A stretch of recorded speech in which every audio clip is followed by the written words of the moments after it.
السلام علیکم ورحمۃ اللہ وبرکاتہ۔ اعوذ باللہ من الشیطان الرجیم، بسم اللہ الرحمن الرحیم۔ وقالوا لن يدخل الجنۃ، اور کہا انہوں نے یعنی یہودی اور عیسائیوں نے، ہرگز نہیں داخل ہوگا جنت میں الا من کان ہودن او نصارا، مگر جو شخص ہو یہودی یا عیسائی۔ تلکا امانیہم، یہ ان کی دلی خواہشیں ہیں یا یہ ان کی آرزویں ہیں۔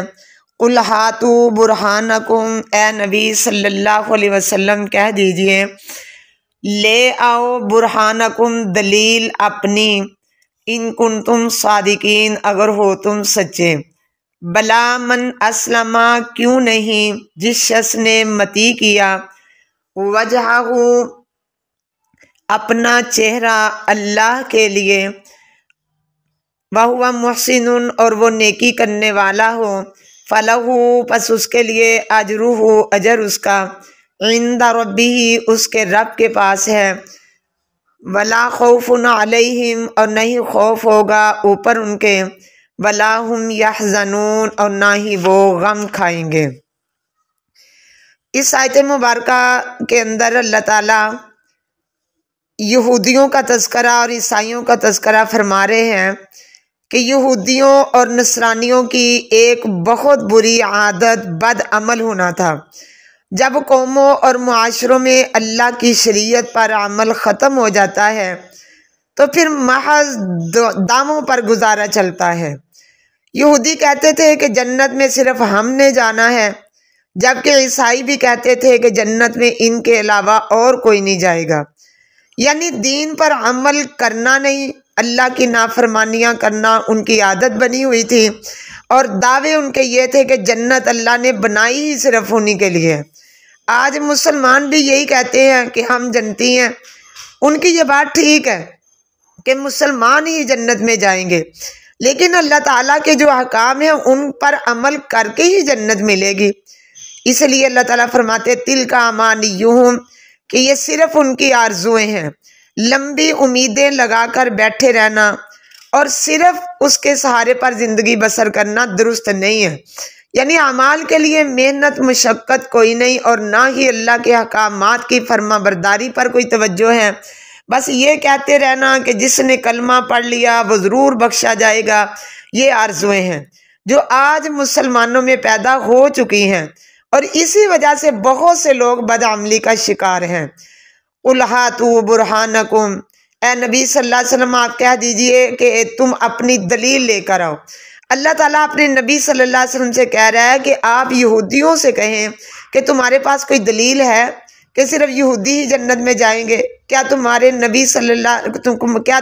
نبی نے ایسی کوئی بات کہی ہے، یا تمہارا کردار ایسا ہے؟ برہان میں یہ سب چیزیں شامل ہیں۔ بلا من اسلم وجہہ للہ وہو محسن، کیوں نہیں جس نے اپنا چہرہ اللہ کے سپرد کر دیا۔ اب اس بات کو سمجھے، اللہ تعالیٰ فرماتا ہے کہ وہ جنت میں لوگ ضرور جائیں گے، لیکن کون جائے گا؟ اس کے لیے اللہ رب العزت نے دو چیزیں بیان کی، من اسلم وجہہ للہ، دوسرے نمبر پہ وہو محسن۔ پہلا اصول یہ ہے کہ جس نے اپنے چہرے کو اللہ کا فرما بردار بنا لیا۔ جب چہرہ فرما بردار ہو گیا تو سمجھ لے پورا جسم فرما بردار ہو گیا، کیونکہ جسم چہرے کے اندر سوچنے والا دماغ، دیکھنے والی آنکھ، بولنے والی زبان اور سننے والے کان شامل ہیں۔ تو حقیقت یہ ہے کہ چہرہ ہی پہچان ہے، چہرہ ہی تعارف ہے، اور اسی سے سمت متعین ہوتی ہے۔ جب بندے کا چہرہ درست سمت اور صحیح رخ اختیار کرے گا تو اس کی آنکھیں، کان اور دماغ ہر چیز اللہ کی پابندی میں آ جائے گی، ایمان صحیح ہو جائے گا، فرما برداری خالص اللہ کے لیے، اور سمت بھی اسی اللہ کی طرف ہو جائے گی۔ وہو محسن، دوسری چیز یہ کہ تم محسن بن جاؤ۔ محسن احسان سے ہے، یعنی وہ نیکی جو اعلیٰ ترین معیار کی ہو، اسے احسان کہتے ہیں۔ جس طرح کہ بخاری شریف میں حدیث جبرائیل ہے، اس کے اندر یہ وضاحت ہے کہ احسان کا مطلب یہ ہے کہ بندہ اللہ کی عبادت یوں کرے گویا وہ اللہ کو دیکھ رہا ہے، یا کم سے کم یہ تو سمجھے کہ اللہ مجھے دیکھ رہا ہے۔